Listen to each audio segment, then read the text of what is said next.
Morning, everyone. This is the 2021 Mercedes-AMG GT 43 4-door coupe. The whole thing is its name, and we're going to have a ton of questions. I know that we're going to go through with this one. For folks tuned in live, thank you so much for joining us. We have Brett Adams manning the camera as usual, and typically what I was doing was answering the questions on that were posed from Instagram and YouTube's community page first, but I want to honor the folks who are tuned in live, so Brett will fill in the questions from the folks who sent them on Instagram and YouTube's community page. If you want to follow me there, it's @miles_per_hour. TikTok, same thing, @miles_per_hour. But Brett, what is our first question about the Mercedes-AMG GT 43 4-door coupe? Planet Jupiter asks, does it handle like a supercar? Okay, so Planet Jupiter asked if it handles like a supercar.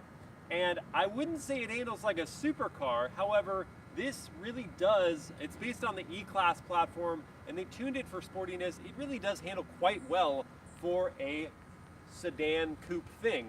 So not supercar levels, but it handles very, very well for a sedan. Luca asked, do you think they should have an AMG GT 65 option for a V12? I love this question. Luca, yes. Question. The answer is always yes. To V12, the answer is always yes. I would love if they had a 65 version with a twin turbo V12. Will they make one? Probably not, because this one is, again, really more focused on the sportiness. And the V12 is like in the S-Class, the S65. It's really just about having this smoothness and just this abundance of power that comes with luxury and expense. So I don't think they're going to do a 65 version, though if they did, I would not say no to that. We need more V12s before they kick the bucket. Reg asked, how big is the trunk? The trunk is, I think 18 cubic feet of space back there, and it is a hatch. It is not a, oh, here's my gym stuff, ignore this. It is a hatch, it's not, a traditional trunk like a sedan, so because of that, we have a bit more capacity to fit in larger items, and it's still going to be fairly shallow, and the floor isn't super low. You do have under here a bit more storage, but it's not, it's not super, super low, so you can't fit really tall items in there, but you can fold down those seats. I may be mistaken, I actually don't think you can fold down those seats. I'm wrong. So the trunk is 18 cubic feet, and that's what you get. I fit back there, by the way. I tried it earlier for a TikTok video, so look for that. Sahel asks, is it worth it to buy this car or an E63 or S63 instead?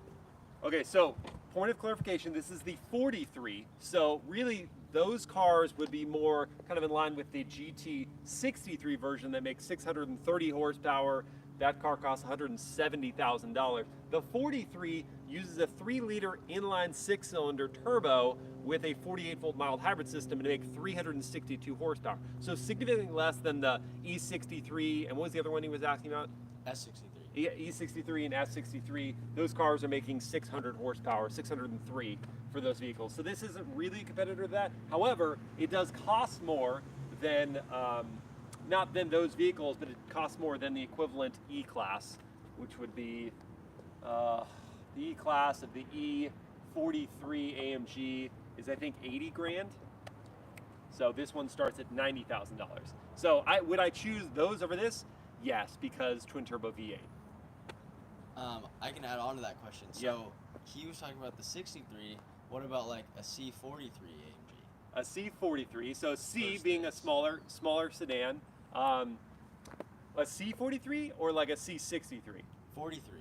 Okay, a C43. I mean, I like the style of this GT 4-door coupe, but it is a lot of money. The C43 is going to be like, I think low 60s for that one. High 50s, low 60s, so it's significantly less. It is a smaller vehicle. It doesn't quite have this like curb appeal of this vehicle, but I think I'd probably go with one of those and save my pennies, just because this isn't exactly how I'd want to spend $90,000. As tested, this is $108,000, so not exactly how I'd spend my money personally within the Mercedes-Benz range. I'll get into that more in a second because we've got other questions about that. Loki asks, how fast is 0 to 60? 0 to 60 on this one is 4.8 seconds, and while we're just talking about performance, you want me to start it up.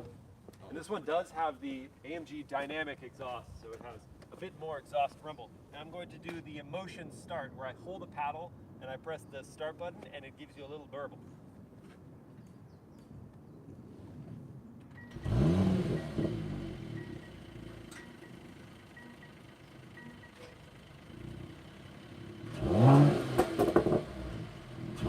Oh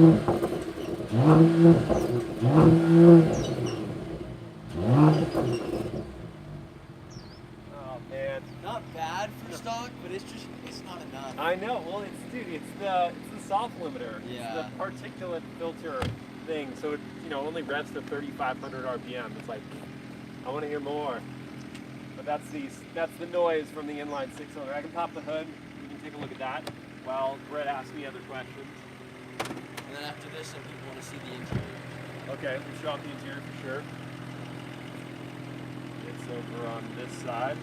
This is the fun part of the live tool. It's like, yeah, hey, that was fast. That's pretty quick. So here's the inline six-cylinder turbo. There's a 48-volt mild hybrid system, and there's a lot of confusion about these systems. People think, oh, it adds 182 pound-feet of torque and 29 horsepower to the base figures. That's not really how it works. It gap fills the torque, so there's no delay off the line. You're able to use the maximum amount of torque available, which is 369 pound-feet from the word go, thanks to that 48-volt mild hybrid system. Also, it's an electronic supercharger. So again, gap fill the torque. So yeah, the peak power, 362 horse, 369 pound-feet, 9-speed automatic transmission, all-wheel drive system with torque vectoring, and 0 to 60 is 4.8 seconds. Top speed is 130. That's so bad. Yeah, I mean, I'm pretty sure they limit it to 130, but that's what we're working with. But it's not like, what's that? Yeah, it is really small.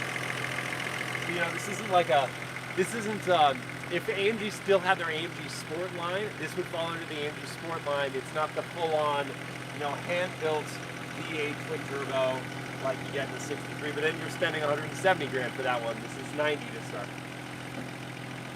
What are the questions we have coming in? Any others coming in? Or folks are just saying, show me the interior? You'd like to do an entertainment system? So interior? Yeah. Interior. All right, go to that side. I'll show you the infotainment.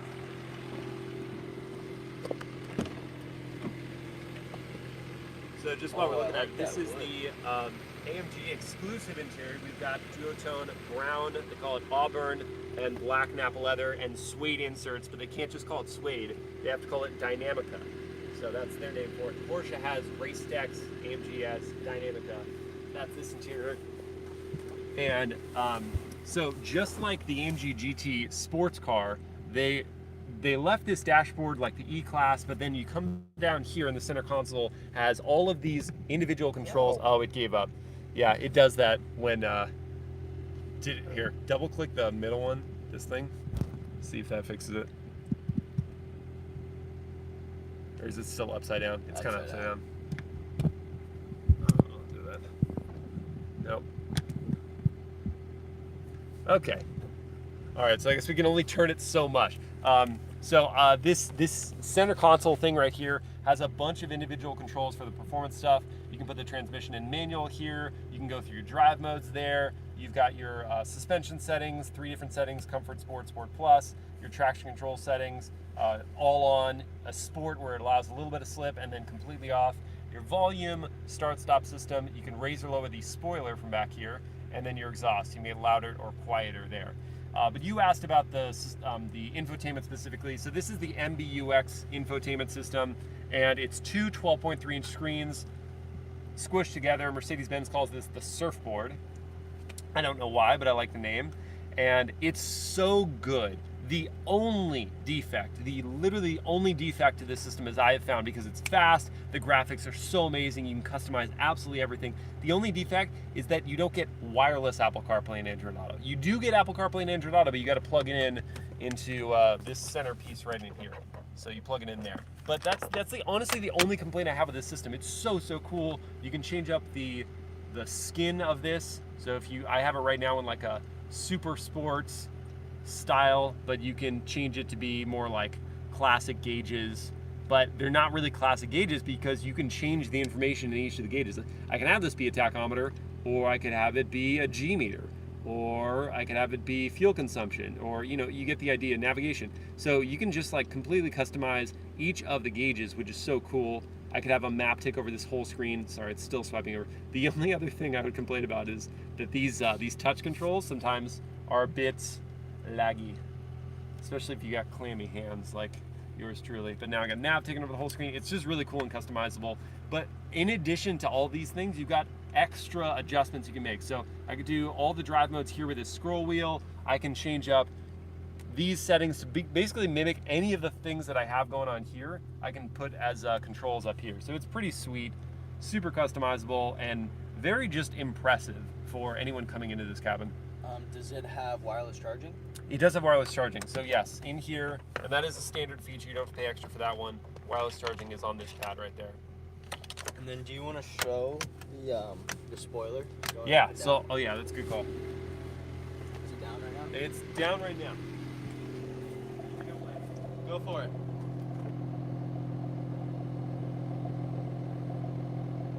I like that feature. Yeah, it's pretty cool. That's a good feature. It's cool that you can do it at any time, you know? Like, you're like, I just want spoiler up flare right now. What are the questions we have coming in? It's gonna make it quieter. How's the ride? The ride is pretty good. Sometimes I have this complaint about Mercedes-Benz vehicles that I not feel the bumps, but I can hear them. In this cabin, I feel like it's a little less pronounced. I don't quite hear the imperfections in the road quite as much. But the ride quality, regardless, on Mercedes-Benz vehicles is very plush and comfortable. It doesn't have an air suspension system. It just has adaptive dampers. Should we do the creak test? Oh yeah, it does. It does creak a little bit. Oh. Yeah, it's gonna get that creak. Not in here necessarily, but on the wood trim, I always find it doesn't matter, like any German vehicle, BMW, Mercedes-Benz, whatever, they all creak. That's what someone was saying. Right, right. Yeah. Any German vehicle, they always do that creak. But I mean, how often are you doing this? You're really adjusting the air vents and stuff like that, so it doesn't bother me too much. Does this feel like a watered down AMG? Yes. Yeah. Yeah, the honest answer is yes. They put the AMG badge on it, and it's, it's peppy, it's fun, and the handling is very good, and that's more AMG flavor. But this powertrain at this flavor, because there is a GT 53 above this that makes 429 horsepower, that starts 10 grand more than this, and then beyond that, then you can get into the twin turbo GT 63. Those two are more what I would call the 53 like the entry point for the AMG. The 63 is full on AMG lunacy, and that's kind of what you expect. The 43 does feel a bit watered down, I'll be honest with you. It's not how I would spend my money. Again, because if you want to stay within the Mercedes-Benz portfolio, you can go buy the CLS 53, kind of the same coupe sedan styling, a little more focused on comfort, but with 429 horsepower for less money than this. That one's 82 grand. You get more power. I would say like just as much style. This is a bit more in-your-face style, whereas the CLS is a bit more low-key. But yeah, for less money, more power. So I don't know. That's how I would spend my money in the Mercedes-Benz portfolio. What do you think about this for a daily driver? It's good. Yeah, as a daily driver, like like all the tech and the customization and all that stuff and the ride quality, all that is really, really good. If you come in expecting like AMG lunacy for your daily driver, this really isn't it. But I love the MBUX system. This cabin is very beautiful. It's got all your creature comforts in it. This one has some options like ventilation for the seats. You get a standard Burmester surround sound system. And I mean, this one also has the optional twin sunroofs. Let me hop in the back. I'll show you the back seat now. Real quick, how is the shift response? Shift response is good. The transmission is really good. The 9-speed from Mercedes-Benz is quick, really responsive.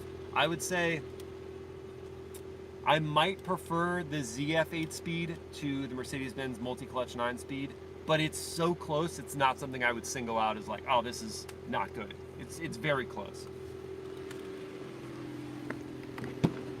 So in the back seat, one of the differences between this and like a CLS or something is that they really want to focus on like the sports car nature of this vehicle. So you're only going to get sport buckets for 2 individual sport buckets. So it's not a 5-passenger vehicle. It is just a 4-passenger. But a benefit of that is that these sport buckets really feel like you get this experience of sportiness because you have these thicker bolsters and they really hug you into place. And having the additional sunroof is very nice because the cabin can be dark if you just have the one moonroof that's standard. Having the extra sunroof's nice. And I have legroom. What? Headroom's Yeah, pretty good, headroom's too. actually like astonishingly good. I expected for a coupe design sedan to have terrible headroom, and I've got a longer torso, so my head clears no problem. I've got leg room, good sized foot pockets, so I can slide my feet under, decrease that knee angle. Yeah, and that's my driving position at 6 feet tall, so it's good back here. You also have like an abundance of charging options. I've got 2 USB ports here. There is another USB port here, a DC socket, 1 USB-C in the center console, 2 more USBs up there, plus another DC socket, plus wireless smartphone charging in the center console. What is that, 9? In case you need 9 phones. Yeah, it gives you 9 devices to charge at one time. In a vehicle like this, like I've seen in their, in the GLS, there were 11 or 12 is like something crazy, but that's like, okay, fine, full-size SUV, maybe you got a lot of kids, you got a lot of stuff to charge. There's only ever gonna be 4 people in this vehicle, you got 9 ways to charge things. Road trip. Road trip, You know, yeah. they're going on a road trip. Everyone's double fisting. fisting like their devices. They're just like, okay, everyone gets 2 devices. But yeah, so the back seat's very comfortable, kind of the same seat design, the same seat comfort as the front seats, and that is really a benefit of this vehicle. It's like 4 people in a sports car experience is what they were going for. I would just choose the 53 or 63 for the extra power. Would you take this or a base Panamera? Someone asked. Okay, so yeah, we're gonna probably get into competitors at this point. So this vehicle competes with the Panamera 4. So it's not the base Panamera, it's the one step up with the 4-wheel drive system, because this is only equipped with 4-wheel drive, so you gotta do apples to apples. The Panamera 4 is $93,000, so more expensive than this by 3K, 2 to 3K, because this is really 91. And it makes less power, it makes 325 horsepower to this is 362. Do I like the style of the, so funny because I used to really hate how the Panamera looked, and I really like how it looks now. So it's kind of a toss-up. I like how this looks, I like how the Panamera looks, but because of the extra power that you get in this for a little less money, I might choose this. This also competes with the BMW 840 X-Drive Grand Coupe. Probably butchered the order of those names, but that one's 89,000, so a tiny bit less than this, and it makes 335 horsepower, so a little less power than this. I might prefer how that 8 Series Grand Coupe looks. I really do like how that car looks, so I might choose that one because it's a little less money, close on the power, same acceleration, 0 to 60 time and top speed and all that, but yeah, it's a little less money, and I kind of like how that one looks better. So, but that's the competitive spread. So, I mean, I know in one of the Instagram questions, Blake asked me if this feels like way too much money for the power you're getting, and the honest answer is yes, but if you're fielding it with the competitors, this is no more expensive than any of the other competitors, the 840i, the Panamera. Where I would spend my money is on the CLS 53, like I said, to get the extra power for less money and that 4-door coupe style. That would be me. But yeah, it's a lot. It's a lot of money. What other questions do we have? Anything coming in on YouTube? Yeah, there's actually a lot. I'm trying to like go back. Okay. For it. Is there any back quality material you can have? Something that's just cut it out better. Any cheap plastic? Yeah, good question. I'm trying to think because Mercedes-Benz is Mercedes-Benz, so across their vehicle lineups, there are always things that I find. This piece up here creaks a little bit, but it's not something that like opens that you would touch all the time. That's maybe a cheaper piece of plastic. The stalks, the signal stalks, are a little cheaper plastic, but the redeeming factor is they've got this like brushed metal looking, I'm pretty sure it's plastic, pieces that kind of gussy it up a little bit. There's nothing in here that I'm like screaming terrible quality. So no, there's nothing in here that really shocks me as how did it make it into this $90,000 to start vehicle. Nothing's really bad. It's all like leathery and nice.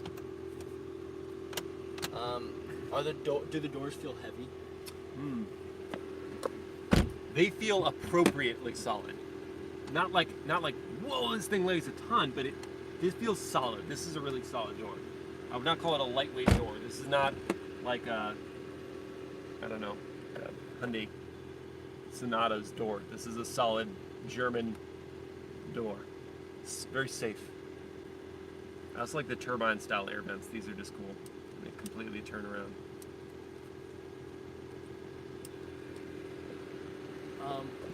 What are the competitors? And then out of the competitors, which one would you pick? Yeah, so I mean, I kind of laid them out. The BMW 840i xDrive Grand Coupe is main competitor, as is the Porsche Panamera 4, as is, I mean, kind of, they don't want it to be a competitor necessarily, but I think it is. The CLS 53 is a competitor to this because it's similar price, a little less. And the Audi A7 is also a competitor. And among those, this is just a personal thing. This isn't really my segment. If you really like the four-door coupe thing, I would be more interested in something like the CLS 53. Of that competitive set that we just discussed, I'd probably go with the BMW 840i. I really like how that thing looks. And that's purely subjective style because it's no more powerful or quick or dynamic than this vehicle right here. It's just a subjective style answer. What do you say we go for a drive? Yeah, let's go for a drive.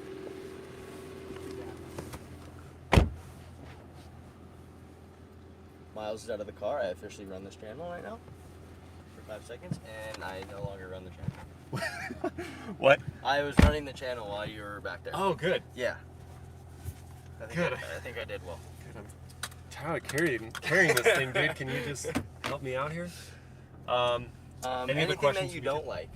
Anything I don't like, it really is just going to come down to the price. It seems very expensive for me, as Blake was saying, but that's a characterization of this segment of vehicle. I don't really understand the stretched sports car segment for very much like sports car to supercar money.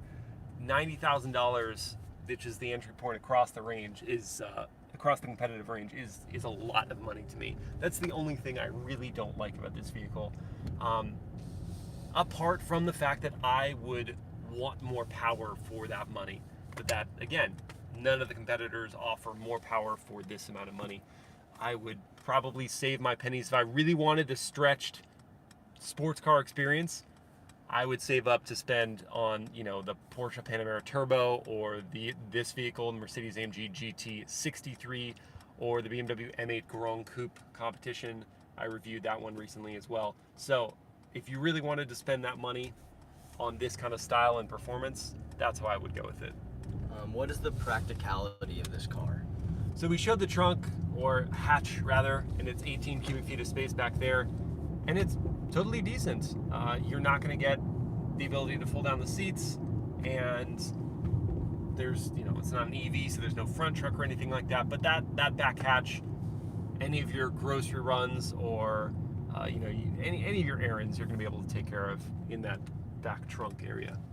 This person is stopping, not at the light. Not sure what you're doing. So we're in comfort mode right now. But again, you can just crank this dial and go into something like sport. Now we're in sport. The exhaust comes alive a little more. You know, it's a good noise. It is a 6-cylinder noise, because that's what we're working with here. But it's a good noise, and I like the extra pops and burbles that you get from the exhaust when you go into like Sport Plus. Does this have massaging seats? This one does not have massaging seats. Oh. You can option it on, but it does not have it as standard. They're heated and ventilated. Heated is standard, ventilated is optional. I love that the controls for all Mercedes-Benz are there on the door, and it looks like a seat. It's a cool move. Is it worth it to fully load this car with options because of the price point? Not this one specifically, not the 43. I would say if you wanted to load up the CLS 53 with options, that seems more worth it to me. Or if you really had the money, load up a GT 63. Then you're getting all the performance that AMG, the name, promises. Plus you're getting all the style that the Mercedes-Benz badge promises. The style, the creature comforts, the tech. That one seems, it's just the voice assistant is listening to me right now. We're good, thank you. No, you don't need to help me, we're fine. I'm good. Don't know how to. How can I help? No, we're good. Thank you. Okay, back there it is. You can't help me. No one can. How does it drive so far? We discussed the ride quality as a daily driver. It's very smooth. I think you can agree, Brad. Smooth in here, quiet. I like the seats. Yeah, the seats hug you really nicely. Very nice. Yeah, but not like aggressive. It's not like, hey, this thing is digging into my side. It's just like, it just holds you like just a warm hug, you know? Yeah, it's not too tight. It doesn't squeeze. Yeah. Someone was asking, would you rather have these seats or a type of seat where the headrest is like connected, like a one-piece seat? I like it with the headrest disconnected, because when the headrest is connected, a person who has a shorter torso or longer torso can't really get the right angle, because all headrests are just angled at a certain point, and if you want a bit more of that angle to be higher or lower on your head, you can't do that with a single piece seat. The disconnect, especially with something like this where you can adjust it, allows for the headrest to be just at the right angle for you. It also looks cool when you adjust it, right? Yeah, I like this. You never look cooler in your life. Oh, thank you, Brad. Ouch. Someone asked, how do you think it would do in the snow? I mean, the answer to that is tires. You put good winter tires on just about any vehicle, assuming it has enough power to escape you from issues, and you'll be just fine. So I think the all-wheel drive system, add on a good set of winter tires, it would do just fine. The ground clearance is going to be more of an issue than anything else. You're going to probably be a snow plow, just like scooping up all that snow. If you live in a place that snows a lot, but you know, icy conditions or whatever, good set of winter tires, that's what I would recommend. Ed Star with the $20 contribution again. I'm looking for 4MATIC, but I don't see it on the available options spec. It is 4MATIC as standard, Ed. Thank you so much for your donation. I super appreciate it. Really just so grateful. Thank you for your support. Yeah, so 4MATIC Plus is the standard system on this vehicle, so you can't get it with rear-wheel drive. Another thing that is sort of a niggle I have with a 43 versus the 63, 53 is the same as the 43 in this regard, is you can't do drift mode. So you can't just go to the rear-wheel drive version of the 4MATIC Plus system, which is an option on the 63. You can enter drift mode, and then it just becomes a rear-wheel drive car.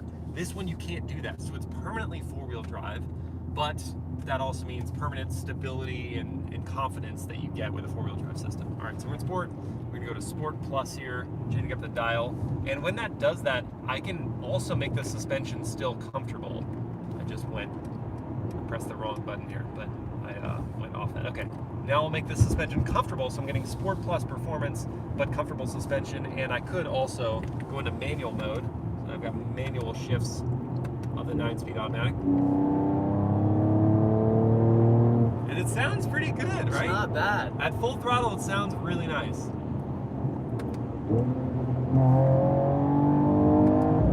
And it's not slow. Like there's no question. Oh, the burbles? Yeah, that was good. Nice. Hopefully you guys could hear that. The burbles from the exhaust were good.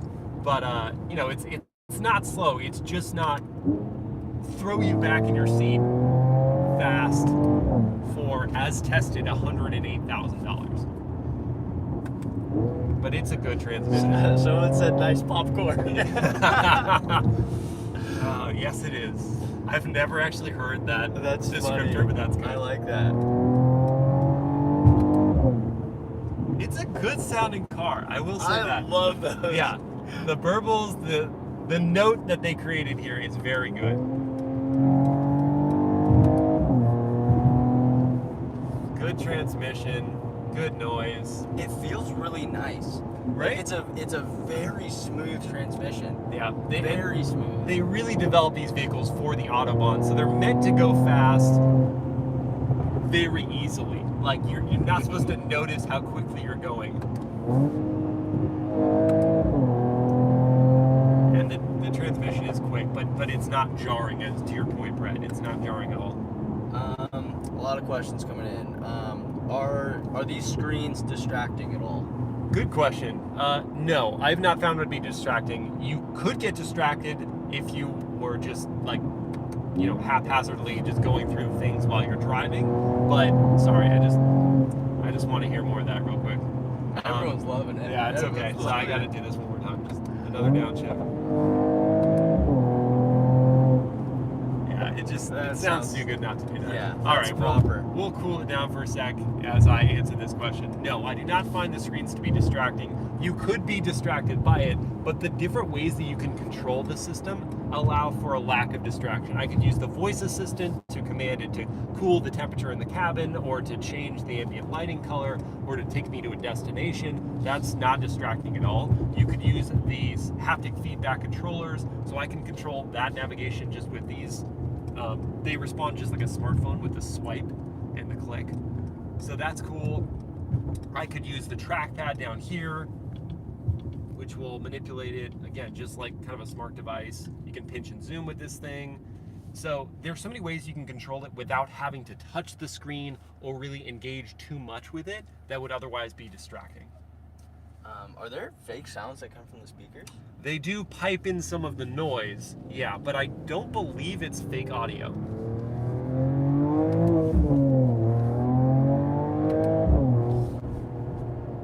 All right, out of manual mode. No, it's not fake audio. At least I don't think, but they do pipe in some of the noise through the speakers. Is there a heads-up display? Not on this model. You can choose a head-up display, but it's like an extra $1,000, and I don't think you need it. Again, because the screens are so vibrant, your periphery can pick up what's going on from the information down there. A head-up display is really cool, and I think would be warranted more on a car you were definitely going to take to the track, because having your tachometer in your real peripherals right above the hood, and having the speed and the gear, all that would be very valuable on a track. How are you going to be using the 43 especially on the road? No, I don't think it's necessary. Aldi coming in with the very important questions here. Yeah. Are you having fun? Oh my gosh. Does it seem like I'm not having fun? It seems like you're having a great time. Okay, good. Because guys, like, I'm having fun. I apologize if it seems like I'm not. I'm definitely having fun. No, this car is fun. The car is good. It's my hardest part with the car is just that, again, I would rather go to Mercedes-AMG and say, build me a CLS 53 for the same money as this car starts. So that's adding an $8,000 of options to a CLS 53, and I would get more power, that same noise, all that good stuff from the things from this cabin, apart from the center console, all that good stuff for $90,000 in the CLS 53. That's the only thing that kills the buzz a little on this car. But it's smooth, it's quick, it looks great, and it's very comfortable. So there a lot of good things to say about it for sure. This person's asking this question a few times. I feel bad for missing it. There's a lot of questions coming in. Yeah. So thanks guys for your patience. What safety features come standard? So standard, you get auto emergency braking and a pre-sense system, so it'll like tighten up the safety belts if it senses an imminent collision, and prepares the airbags and all this other stuff, and raises the windows. It's Mercedes-Benz's, what do they call that system? It's not pre-sense, because I'm pretty sure that's Audi, but they have a name for it. Those are all standard things. This one has the optional adaptive cruise control, lane keep assist, lane departure warning, blind spot monitoring, rear cross traffic, and lane change assist. I'm sorry, I was on the highway, should have showed you that. If we get back on the highway before the video ends, I'll show you the lane change assist, because it's pretty cool. You just pull the turn signal stock, and the car will detect whether there's an opening, and it'll change the lane for you.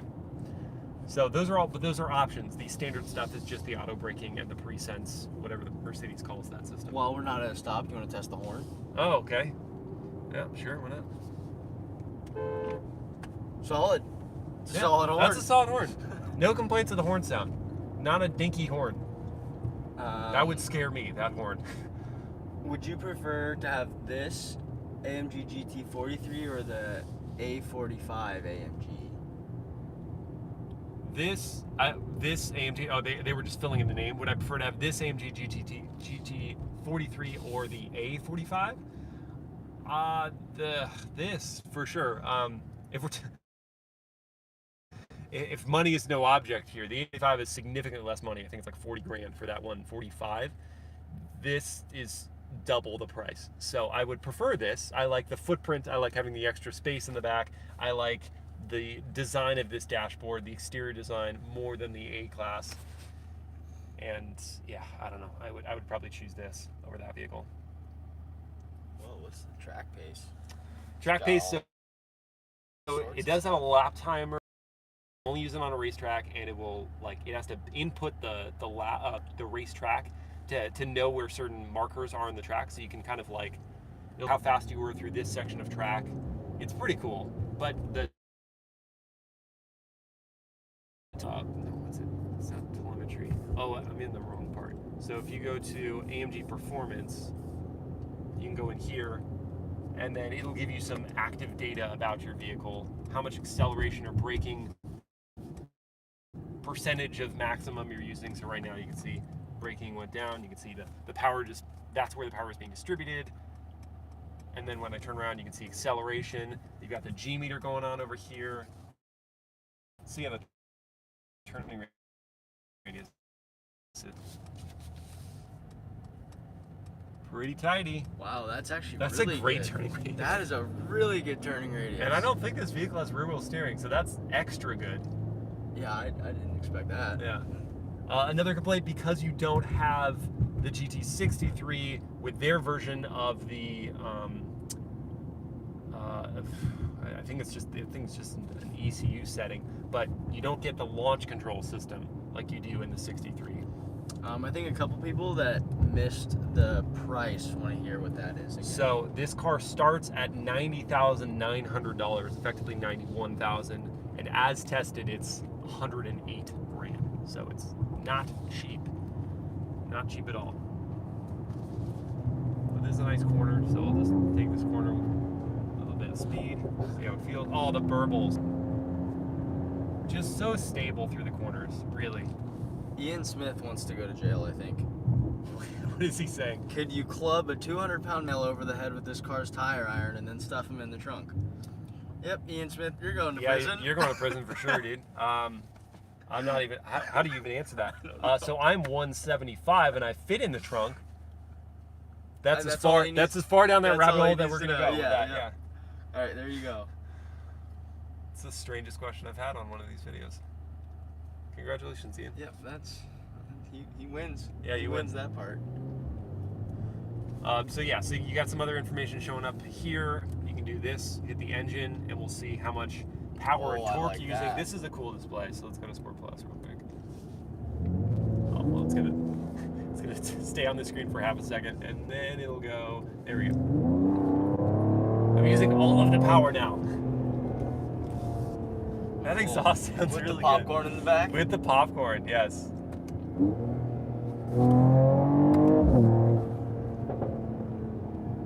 Interesting. It said we use 365 horsepower, but there's only 362 available. We're defying the odds. What is going on? What is your favorite Mercedes? Oh man, you pick one. You know what? I think it's the S65. I was going to say that. That vehicle, the V12, the style of that thing is insane. Don't get me wrong, I love the AMG GT-R and the Black Series and all. Those things are monstrous. So nice. I also really love the SLS. The SLS that predated the AMG GT, the two-door. The gull-wing doors, so cool. If we're talking modern Mercedes-Benz. If we want to go back in time, we can talk about classic SL gull wings and stuff like that. But modern Mercedes-Benz's S65 Coupe is so beautiful and has just such a winning engine. That would be it for me. Great question, though. I don't think Marcio heard your thoughts on the screens being distracting. Okay, so okay, yeah, it's not distracting to me because of all the different ways you can use it without having to look at the screen fully. You can use these trackpad things here. You can touch the screen if you want to, but you can use this trackpad down here. I could use voice commands. So many different ways that you can use the screen without making it distracting. If you are a person who gets distracted easily, it can be distracting. You're laughing at something. What? What question? Ian was talking. You were naming all those Mercedes cars. Yeah. And he goes, he's talking about the trunk size. But you can't fit a body in the trunk. I'm not even going to answer that, Ian. Not even going to answer it. I will not be baited.